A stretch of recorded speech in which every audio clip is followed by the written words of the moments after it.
네, 정경도 국방부 장관을 찾아간 자유한국당. 김민지 기자, 오늘 그러니까 이 북한 목선 논란이 불거진 이후에 한국당 의원들이 국방부를 찾아간 건 처음인 것 같습니다. 네, 그렇습니다. 한국당 차원에서는 이 북한 목선 사건과 관련해서 진상조사단도 꾸리고 열심히 준비를 하고 있는데 오늘 국방부에 항의 방문해서 관련 사안들에 대해서 좀 따져 묻는 그런 자리였습니다. 정경도 장관과 이제 면담을 마쳤는데요. 한국당 부실조사 가능성 언급하면서 국정조사도 요구하고 있습니다. 김영우 의원이 진상조사 단장인데요. 목소리가 준비되어 있습니다. 국방부 장관은 입이 10개라도 국민께 드릴 말씀이 없습니다.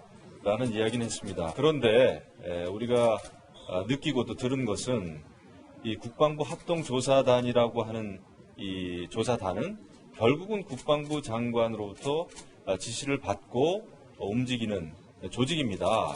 이것이 한계를 가지고 있다. 그래서 결국 우리는 국정조사가 아니면 이 진실을 밝힐 수 없다. 자, 오늘 한국당 의원들이 정경도 국방부 장관을 일종의 항의 방문한 것이죠. 자, 정경도 국방장관, 입이 10개라도 국민께 드릴 말씀이 없다. 빠른 시일 내에 조사 결과를 발표하겠다. 김영우 진상조사단장은 합동조사단의 결과가 나오나 마다 제대로 된 조사를 할 수 없겠다는 확신이 든다. 이렇게 얘기했다고 하는데요.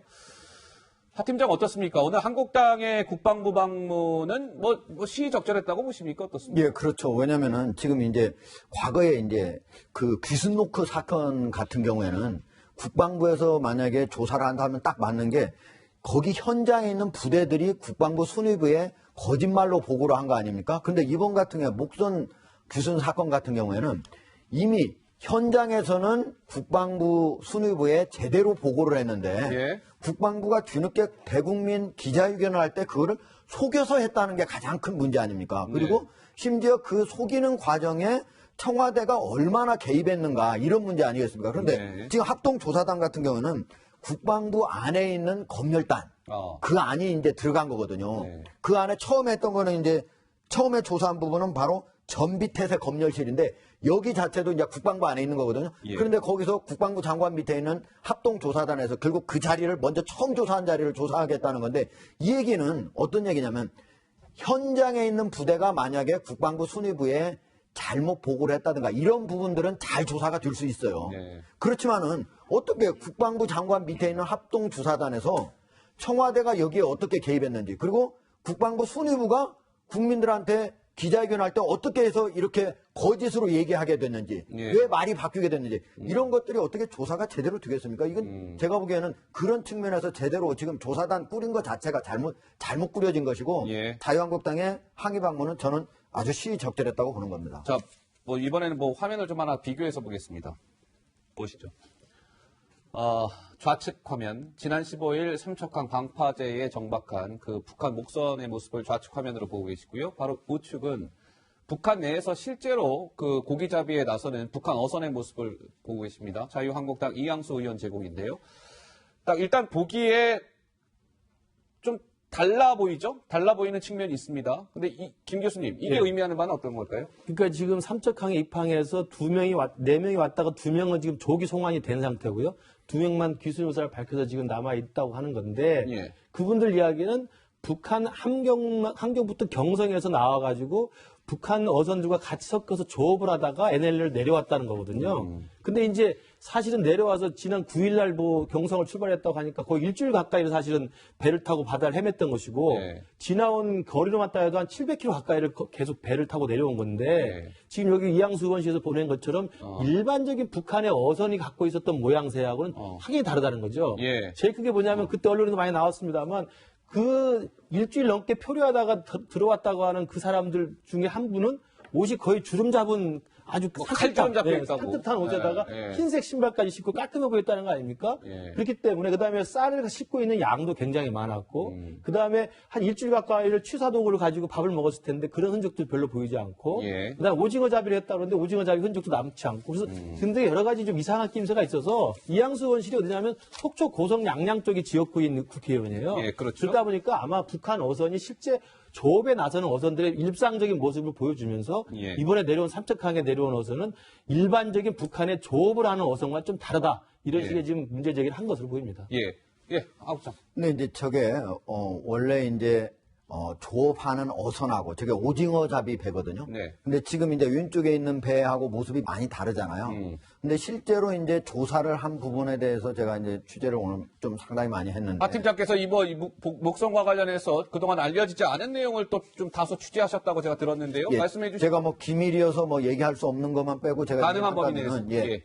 저희 이제 9일 날 출발을 했다고 했지 않습니까? 예. 9일 날 출발할 때는 거기에 있는 선장하고 그 다음에 또 한 사람의 젊은 사람 지금 아주 양복을 입고 옷에 뭐 선까지 잡았다는 각선까지 잡았다고 하는 그 친구하고는 서로 출발할 때 남쪽으로 가자 하는 것을 서로 사전에 합의를 했답니다. 근데 예. 나머지 기관장하고 또 하나의 선원이 있는데 그 사람들은 38선을 넘을 때 NLL을 넘을 때 그때서야 알려줬다는 겁니다. 아하. 근데 그때 당시에는 처음에 출발할 때는 그럼 고기잡이 배가 대략 한 20 나갈 때는 북한에서 항상 나갈 때는 이번에 오징어 잡이를 나간 건데 네. 한 20척에서 25척이 한꺼번에 선단을 이뤄서 나가는데 그 선단에 같이 끼어서 나왔다고 합니다. 아하. 그리고 실제로 조업도 오징어 잡이 배를 조업을 했고 오징어를 잡은 거를 모선에다가 갖다 줘야만 거기에서 바로 기름을 준답니다. 아하. 얼마나 오징어를 많이 잡았느냐에 따라서 기름도 기름 준다. 양이 달라지는군요. 그러니까 거기에서 예. 계속적으로 끼어서 오징어를 어느 정도 잡는 척하면서 잡았고 실제로 주업고에서 기름을 해서 왔기 때문에 네네. 여기에 저기에 아주 깨끗한 옷을 입은 사람은 오징어 잡이를 직접 안 한 사람이죠. 선원이 아니기 때문에. 네. 예.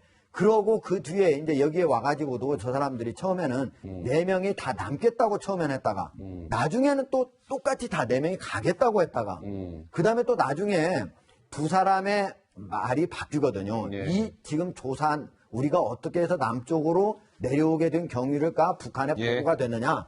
만약에 그게 알려지게 되면 우리는 모두 노동교과서에 정치범 수용소에 갈 수밖에 없는데 그러면 우리는 남겠다 해서 두 사람이 나온 거고 네. 그중에 기관장이라든지 나머지 하나의 선원은 한 사람은 가겠다고 했고 알겠습니다. 한 사람은 가겠다는 사람이 단 한 사람이라도 있다고 하면은 우리도 가겠다 해서 예. 가겠다는 거니까 저기에 있는 어선이 일반 고기잡이 어선하고 같을 수가 없었습니다. 처음부터. 예. 그렇군요. 남쪽으로 귀순할 목적으로 온 거기 때문에 예. 오징어 잡이를 처음부터 목적하고 한 배하고 다를 수밖에 없었습니다. 알겠습니다. 자, 하국장께서도 취재 내용을 쭉 풀어서 설명을 해주시니까 또 좀 이해가 되는 측면도 있네요. 자, 그런데 보면, 김민지 기자, 합동참모본부에 발음이 어렵네요. 전비태세검열실이라고 있습니다. 전비태세검열실. 여기에서 이 북한 목선 초기에 무언가 조사를 해서 이제 군 윗선에 보고를 했는데 이게 좀 논란이 있다고요? 네. 국방부의 브리핑 내용이 계속 축소되고 왜곡됐다 이런 점들이 계속 의혹으로 이제 제기되고 있는 모습인데 말씀하신 합참의 전비태세 검열실에서 사건 초기에 조사를 했기 때문에 보고서를 냈는데 거기에 보면 몇 시에 삼척항에 입항했다 이렇게 비교적 구체적으로 명시가 되어 있습니다. 하지만 이후 국방부가 브리핑에서는 삼척항 인근이라고 표현했고요. 하나는 경계태세를 지적하는 내용이 보고서에 있었음에도 불구하고 국방부 브리핑에서는 경계태세에 문제가 없었다. 왜 이렇게 보고를 받고도 저렇게 발표를 했는지 그 문제점들이 좀 지적이 되고 있는 모양입니다. 군 일각에서는 윗선의 판단이 작용한 결과 아니겠느냐 이런 얘기도 하던데요. 하국장 말씀하시죠. 저게 이제 그 해안에 약 20km까지는 저기 23, 4단이 있는데 거기에서 이제 해안에 있는 레이더가 그걸 잡게 돼 있거든요. 예. 근데 거기에서 보면은 저기 북한의 저 어선이 약 50분간이나 계속적으로 잡혔다는 겁니다. 두 개에서 잡혔는데 하나는 흐리다게 잡혔지만 다른 한쪽에서는 50분간이나 뚜렷하게 잡혀 있었기 때문에 충분히 확인할 수 있었다 레이더에서. 네. 근데 그런 부분들을 전혀 그걸 제대로 확인하지 않고 한 부분들에 대해서 저기 경비태세 저기 검열실에서는 전비태세 검열실에 그걸 확인을 하고 그걸 지적을 한 거죠. 예. 근데 나중에 국방부에서 발표할 때는 전혀 문제가 없었다. 그러니까 뭔가 이 위에서 대국민 기자회견 할 때 누군가가 이걸 바꾸라고 했기 때문에 그런 일이 이루어진 거 아닌가. 예. 지금 그 부분이 핵심이고 예. 어떻게 해서 이게 바꿔지게 되는지 이런 경위가 내일 국방부에서 발표할 때 확실하게 얘기를 해야 될 겁니다. 알겠습니다. 그러니까 저런 부분이 좀 확실하게 국민들한테 의혹이 이제 밝혀지려면 국정조사는 불가피해 보여요. 국정조사는 불가피하다. 말씀하신 것처럼 예. 국방부나 군이 스스로 지금 축소 발표한 의혹이 있기 때문에 네. 그 군이 다시 합동조사를 한다고 해서 사실 믿을 수는 없거든요. 그래서 아마 오늘 국회도 정사가 됐기 때문에 아마 여당도 사실은 이 문제는 확실하게 털고 가야 자기들한테 부담이 없을 겁니다. 네. 그래서 여야가 합의해서 국정조사를 하는 것이 이 모든 문제를 말끔하게 해결하는 좀 유일한 해결책 같습니다. 알겠습니다. 어떤 식으로든 규명이 돼야 될 것 같아요. 이 목선 사태는 너무나 많은 의혹들이 불거져 있고 사실상 군 당국이 초창기에 발표를 잘못한 부분들이 많기 때문에 이 많은 국민들께서 궁금해하시는 분들이 빨리 조속히 규명이 되어야 할 것으로 보입니다.